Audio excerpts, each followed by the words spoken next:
ચીખોદરામાં ભોલેનાથ ફટાકડા ગોડાઉનમાં આગ, ફાયર બ્રિગેડે કાબુ મેળવ્યો, માલિકને આર્થિક નુકસાન। આણંદ તાલુકાના ચીખોદરા ગામ ખાતે આવેલ ભોલેનાથ ફટાકડા ગોડાઉનમાં આજે અચાનક આગ લાગવાની ઘટના બનતા વિસ્તારમાં દોડધામ મચી ગઈ હતી। આગની જાણ થતાં જ ફાયર બ્રિગેડની ટીમો તાત્કાલિક ઘટના સ્થળે પહોંચી આગ પર કાબુ મેળવવાની કામગીરી શરૂ કરી હતી। ફાયર બ્રિગેડના જવાનોની સમયસર અને સચોટ કામગીરીના કારણે આગને વધુ ફેલાતી અટકાવવા સફળતા મળી હતી।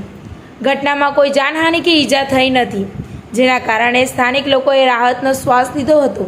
પ્રાથમિક માહિતી મુજબ આગના કારણે ગોડાઉનમાં રાખવામાં આવેલ ફટાકડા અને અન્ય સામગ્રી બળીને ખાખ થઈ ગઈ હતી, જેના કારણે ગોડાઉનના માલિકને નોંધપાત્ર આર્થિક નુકસાન થયું હોવાનું જાણવા મળ્યું છે। જો કે નુકસાનનો ચોક્કસ આંકડો હજુ સુધી જાહેર કરવામાં આવ્યો નથી। આગ લાગવાનું કારણ હજુ સ્પષ્ટ થઈ શક્યું નથી। સંબંધિત વિભાગ દ્વારા સમગ્ર ઘટનાની તપાસ હાથ ધરવામાં આવી છે। ફાયર બ્રિગેડની ઝડપી કામગીરીને કારણે મોટી દુર્ઘટના ટળી હોવાનું સ્થાનિકોમાં ચર્ચાઈ રહ્યું છે। TV18 ન્યૂઝ નેટવર્ક સાથે બસર મલિક, આણંદ।